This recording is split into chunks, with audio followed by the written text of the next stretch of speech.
Bismillahirrahmanirrahim. Rabbi syrah li sadri wa yassir li amri wa hlul 'uqdatam min lisani yafqahu qawli.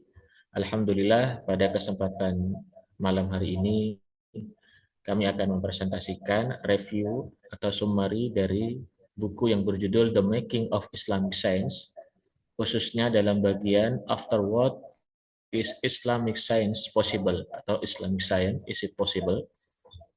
Yang ditulis oleh Muzaffar Iqbal. Pada section awal, section pertama, pendahuluan. Pada pendahuluan, kita akan membicarakan bagaimana wacana kontemporer mengenai sains dan Islam. Pertanyaan tentang sains Islam seringkali memicu perdebatan sengit.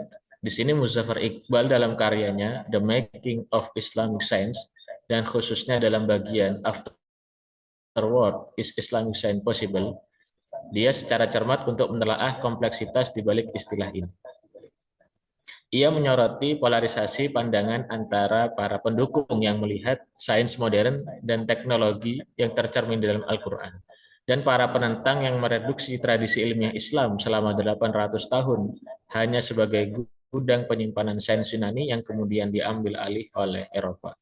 Di sini esensi dari argumen Iqbal adalah bahwa untuk memajukan diskursus ini diperlukan kemunculan tradisi ilmiah yang didasarkan pada prinsip-prinsip fundamental studi alam yang berakar pada Al-Quran dan Sunnah. Maka presentasi pada malam hari ini kami akan menggali lebih dalam bagaimana argumen Iqbal dan menganalisis definisi sains Islam yang diusulkannya, dan mengkritisi kondisi sains Muslim saat ini dan mengeksplorasi solusi praktis yang ditawarkannya untuk mewujudkan sains Islam di era modern ini.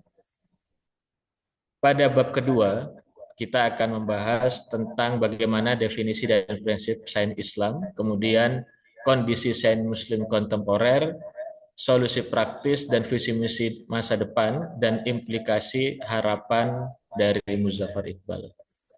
Bagaimana definisi yang dibuat oleh Muzaffar Iqbal? Dia mendefinisikan bahwasanya sains Islam sebagai ilmu yang memandang alam semesta sebagai tanda atau ayat dari Sang Pencipta yang menciptakannya dan terus-menerus secara tunggal dan unik dalam memeliharanya. Di sini definisi ini bisa kita lihat secara fundamental yang membedakan sains Islam dan dari sains Barat modern yang cenderung sekuler dan memisahkan Tuhan dari pusat kosmos. Maka bagi Iqbal, sains Islam bukan hanya tentang penemuan dan inovasi, tetapi juga tentang pemahaman yang mendalam akan hubungan manusia dengan karunia alam yang diberikan oleh Allah Subhanahu wa taala. Bagaimana prinsip sains Islam? Aspek yang signifikan dari sains Islam menurut Iqbal adalah perannya sebagai alat untuk memanfaatkan karunia alam demi kebaikan umat manusia. Namun pemanfaatan ini harus dilakukan dengan kesadaran mendalam akan hubungan yang benar antara manusia dan karunia tersebut. Maka aspek selanjutnya yang ditekankan oleh Iqbal adalah hubungan organik yang dinamis antara penyelidikan ilmiah dan kebutuhan nyata serta sejati umat manusia. Di sini prinsip Islam tidak akan mendukung investasi sumber daya yang tidak proporsional pada aspek-aspek tertentu yang tidak mencerminkan prinsip dan nilai-nilai Islam. Maka selanjutnya Muzaffar Iqbal mengomentari bagaimana kondisi sains Muslim kontemporer. Iqbal dengan jujur mengakui bahwa saat ini tidak ada tradisi ilmiah Islam yang direvitalisasi secara nyata. Apalagi komunitas ilmuwan Muslim yang berdedikasi untuk menjelajahi alam dari dalam pandangan dunia Islam. Ia mencatat bahwa meskipun ada ribuan ilmuwan Muslim yang terkemuka, mereka umumnya tidak mengintegrasikan iman dan profesi mereka secara holistik. Ia berpendapat bahwa karena ilmuwan Muslim umumnya berasal dari institusi pendidikan sekuler, pendidikan dan pelatihan mereka mengasingkan mereka dari tradisi mereka sendiri. Ini bukan berarti bahwa ilmuwan Muslim tidak saleh, tetapi mereka tidak mampu mengintegrasikan iman dan profesi mereka secara menyeluruh.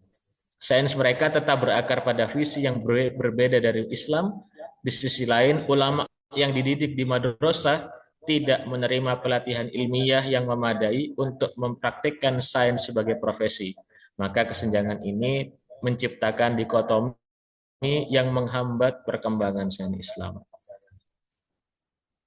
Lalu bagaimana solusi praktis dan visi masa depan menurut Muzaffar Iqbal? Iqbal mengusulkan solusi yang praktis dan berani dan inovatif. Ia menyarankan agar sejumlah madrasah di dunia muslim didedikasikan sebagai institusi khusus di mana ilmu-ilmu tradisional disertai dengan studi menyeluruh tentang berbagai disiplin ilmu sains. Langkah pertama yang dibutuhkan adalah pembentukan institusi baru, yakni madrasah dwifungsi, di mana visi sains Islam dapat menjadi kenyataan. Lalu apa implikasi dan harapan menurut Iqbal? Maka Iqbal membayangkan bahwa setelah terjalinnya hubungan kreatif yang memadai antara ilmuwan, ulama, pemikir muslim, dan ilmuwan sosial, akan muncul afinitas alami dan hubungan intelektual dengan tradisi sains Islam yang berusia berabad-abad. Ini menurutnya sejalan dengan praktik masa lalu di mana madrasah tertentu berfungsi ganda sebagai pusat ilmu agama dan ilmu alam. Ia memberikan contoh madrasah Ulugh Beg di Samarkand pada abad ke-15. Ini harapan dan implikasi atas apa yang disolusikan oleh Muzaffar Iqbal. Maka bab terakhir kita ambil penutup dan kesimpulan.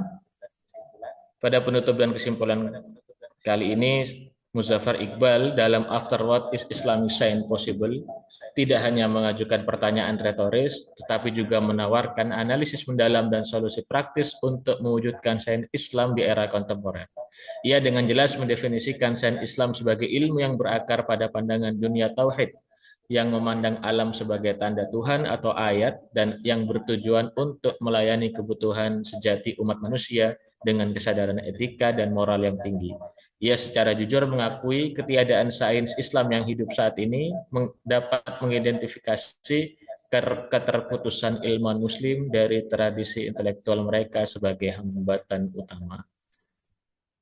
Mungkin ini yang bisa kami sampaikan. Astaghfirukum, nas'alullah at-taufiq wassadat. Wassalamualaikum warahmatullahi wabarakatuh.